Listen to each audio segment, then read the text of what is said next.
ሌላ ጥቅስ ልስጥ አሁን ቁርአን 5:45 አንብቡልኝ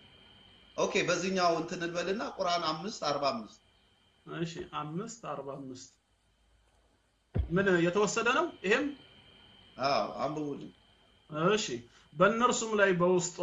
ነፍስ በነፍስ አይን በአይን አፍንጫም በአፍንጫ ጆሮም በጆሮ ጥርስም በጥርስ ይያያዛል ቁስሎችንም ማመሳሰል አለባቸው ማለት ላቆም ዘሌዋውያን እናንብበው እሺ ዘሌዋውያን 7 ዘሌዋውያን 7 እሺ ይታገሱኛል እሺ ቁጥር እቺ እንትን ያለች ነው ዘሌዋውያን 7 ከ3 እስከ 6 እሺ ሰቡንም ሁሉ ላቱንም ይሁድ ዕቃውንም የሚሸፍነውንም ቁጥሩ ግን ትክክል ነው ከሱ ጋር የሚገናኝ አልመሰለኝም ዘሌዋውያን 7 ቆይ ሶሪ ይቅርታ ዘጸአት ይቅርታ ዘጸአት 21 እሺ ዘጸአት ስንት ዘጸአት 21 ከቁጥር 23 እስከ 25 ጉዳት ግን ቢያገኛት ህይወት በህይወት አይን በአይን ጥርስ በጥርስ እጅ በእጅ እግር በእግር መቃጠል በመቃጠል ቁስል በቁስል ግርፋት በግርፋት ይከፈል ለቀጠል ወይስ ላቁም በቃ ስለዚህ እዛ ጋር የሚያወራው ስለ ጥርስ በጥርስ እግር በእግር እንዲያለ ነው የሚናገረው ኤኒዌይ ቁርአኑም የሚናገረው እንደዛ ነው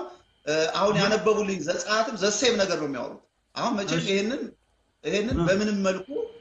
እንትን ልንለው አንችልም ዘሴም ቲንግ ነው አሁን ያነበቡልኝና ቁርአን ላይ ያነበቡት ተመሳሳይ ነው አሁን ይሄም አይመሳሰል መልኩ ላስረዳ ይችላል በጣም ሲምፕል በሆነ መልኩ ምንም ችግር የለም አዎ ወደ ቁርአኑ እንመለስ ቁርአኑ እዚህ ቦታ ላይ ይሄንን ያቀፈው ህጉ አድርጎ አይደለም የእምነቱ አንድ አካል አድርጎ አይደለም ያቀፈው ታሪክን ነው እየተናገረ ያለው የነበረውን ነው የሚገልጸው የህጉ አካል አድርጎ ልክ ኦሪት ላይ እንዳለው ህግ በቁርአንም ላይ ይሄ ህግ ገባ አይልም ጥቅሱን እንየው በእነርሱም ላይ ነው ያለው መጀመሪያ ገና ሲጀምር በእኛ ላይ አይደለም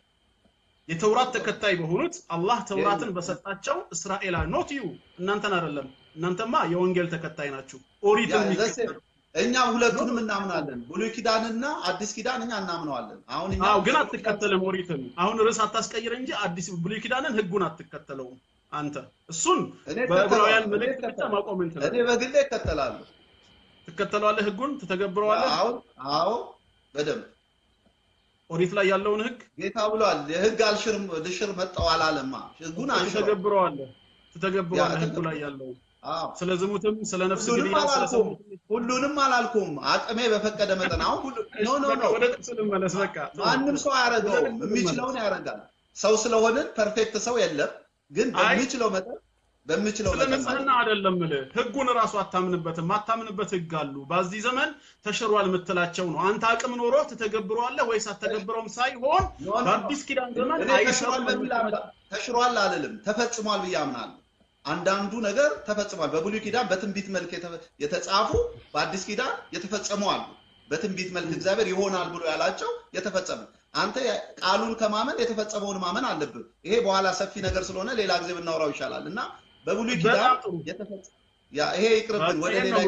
ይሄንን ያዝልኝ ብቻ እኔም ሌላ ጥቅስ አላመጣም የተፈጸሙ አሉ ህጉን ነው አምነህ የምትቀበለው እንጂ ተግባሩን አይደለም ተግባሩ ተፈጽሟል አይደል አሁን የጠቀስከው ቁርአን ይሄንን እየተናገረ ነው አስተውል በእነርሱም ላይ ነው ያለን አንድ የተውራት ተከታይ በሆኑት እስራኤላውያኖች ላይ አላህ ተውራትን ሲሰጣቸው ምን ህግ ሰጥቷቸው ነበር ነው አሁን ጥያቄው ቅድም የጠቀስከው ሱራ 10:37 ነው ይሄንን የሚገልጸው ከበፊቱ ያለውን መጽሐፍ የሚያረጋግጥና በውስጡም ያለውን የሚዘረዝር ነው ብሏል አይደል ምን ዘረዘረ ስለ ተውራት ስንል አላህ ምን አለ በእነርሱም ላይ በውስጧ ነፍስ በነፍስ አይን በአይን አፍንጫም በአፍንጫ ጆሮም በጆሮ ጥርስም በጥርስ ይያያዛል ቁስሎችን ማመሳሰል አለባቸው ማለትን ጻፈን አለ አንቀጹ ምን መልእክት አለው አላህ ለሙሳ በሰጠው ተውራት ውስጥ ወሰን አልፎ የሰውን አይን ያጠፋ አይኑ እንዲጠፋ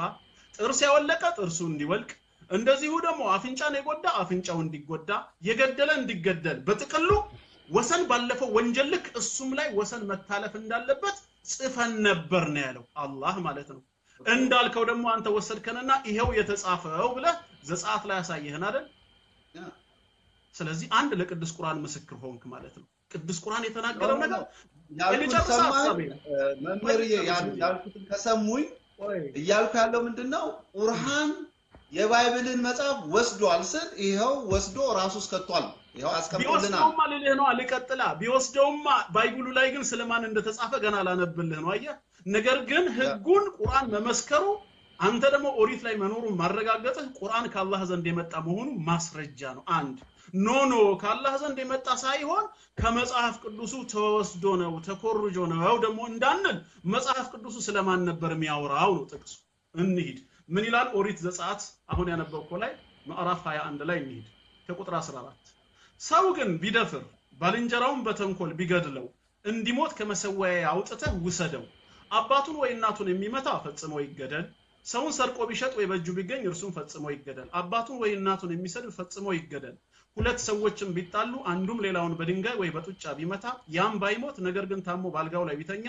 ተነስቶም በመርኩዝ ወደ ሜዳ ቢወጣ የመታው ንጹህ ነው ነገር ግን ተግባሩን ስላስፈታው ገንዘብ ይከፍለው ዘንድ ያስፈውሰውም ዘንድ ግዴታ አለበት ሰውም ወንድ ባሪያውን ወይ ሴት ባሪያውን በበትር ቢመታ ቢሞትበትም ፈጽሞ ይቀጣ የተመታው ግን አንድ ወይም ሁለት ቀን ቢቆይ ገንዘቡ ነውና አይቀጣ ሁለት ሰዎች አለ አሁን ተከታተል ከዚህ ጀምሮ ሁለት ሰዎች ቢጣሉ ያረገዘችንም ሴት ልጁን እስክትጠነግፍ ቢገፏት ባትጎዳ ግን የሴቲቱ ባል የጫነበትን ያህል ካሳ ይስጥ ፈራጆቹም እንደፈረዱበት ይክፈል ጉዳት ግን ቢያገኛት ህይወት በህይወት አይን በአይን ጥርስ በጥርስ እጅ በእጅ እግር በእግር መቃጠል በመቃጠል ቁስል በቁስል ግርፋት በግርፋት ይከፈላል ስለማን ነው የሚያወራው ስለመጻፉ ላይ ነው አይደለም የሚያወራው ስለተጣሉ ሁለት ሰዎች ያረገዘች ሴት ላይ እርምጃ ቢወሰድ አሁን ወደ ነበብከው ሱራ 5 ላይ ግን ስንሄድ በእነርሱም ላይ በውስጧ ነፍስ በነፍስ አይን በአይን አፍንጫ በአፍንጫ ጆሮ በጆሮ ጥርስ በጥርስ ይያያዛል ቁስሎችን ማመሳሰል አለባቸው ማለትን ጻፍን ብሎ ጀነራል ህግ ነው የሚናገረው እንጂ ስላረገዘች ሴት ጉዳይ አንስቶ ስለተጣሉ ሰዎች ጉዳይ አንስቶ አይደለም አጠቃላይ በተውራት ውስጥ ያለው ህግ ወሰን አልፎ በሰው ድንበር ላይ ወሰን በማለት አደጋ ያደረሰ ሰው እሱም ባደረገው በወሰደው እርምጃ መሰረት ይወሰድበት ነው ከሁለት ሰዎች መጣላት ወይም ከርጉዝ ሴት ጋር አገናኝቶ አይደለም ቀጠለና ደግሞ ቁርአኑ ምን አላውን ቅድም ያስቆምከኝ በርሱም የመጸወተ ሰው ደግሞ ለርሱም ለሰራው ኃጢያት ማስተሰረያም ነው አዲሽናሊ ግዴታ ደግሞ ሂድና ተበቀል አይደለም የመጸወተ ማለት ይቅር ያለ ማለት ነው ተበድሎ ሳለ ይቅር ላለ ሰው ለኃጢያቱ ማስተሰረያም ነው ስለዚህ ተውራት ምንን ያስተምር ነበር ብሎ ነው ቁርአን እዚህ ቦታ ላይ የሚናገረው አንደኛ ወሰን አልፎ ድንበር ጥሶ በሰው ላይ አደጋ ያደረሰ ሰው እሱም ባደረሰው አደጋ ልክ ራሱ ላይ እንዲደርስበት ይቅር በያለው ለጌታዬ ካለ ደግሞ ኃጢያቱ ማስተሰረያ ነው አለ ይሄኛውን ግን አሁን ያልከው ዘጻት ላይ አናገኘው ካላገኘ ነው አሁንም ቅዱስ ቁርአን ከአላህ ዘንድ የመጣ መለኮታዊ ህግ እንጂ ከባይብል በፍጹም የተኮረጀ አይደለም ምንም ኤቪደንስ የለንም ያው እኔ እንግዲህ አቅርብ ያለው እንትኑን ያው ለሰው በተው ነው እኔ አሁን እንትን የሆነ ኃይለኛ ክርክር ለመፍጠር ሳይሆን አሁን እኔ ያስቀመጥኩትን ሰው አይቷል እንግዲህ የተለያዩ አሁንም ካላሰለቸው ዝም ብሎ ማንበቡ ምንም አይሰራም ብዬ ነው ስለዚህ ነው እንደ ሰው ያየው ታው እንጂ አይ የርሶንም እኮ የርሶንም ያህል ሁሉም መቼም አይቶ የራሱን ነገር ይወስዳል እንደውም በጣም ረድተውኛል እያነበቡ አይ ቲንክ ይሄኛው ፍሪዝ እያረገብኝ ስለተቸገር ባትሪ ሎ ስለሆነ ፍሪዝ አድርጓል እንደውም እያነበቡ እየረዱኝ ነው ስለዚህ እግዚአብሔር ይስጥልኝ ማለት ፈልጋለሁ በተረፈ ምክንያቱም እኔ መጽሐፍ ቅዱስ ማንበቤን ቅዱስ ቁርአንም አልከለከለኝም ሁለተኛ ደግሞ እንድንግባባበት ነው ዋናው ዓላማ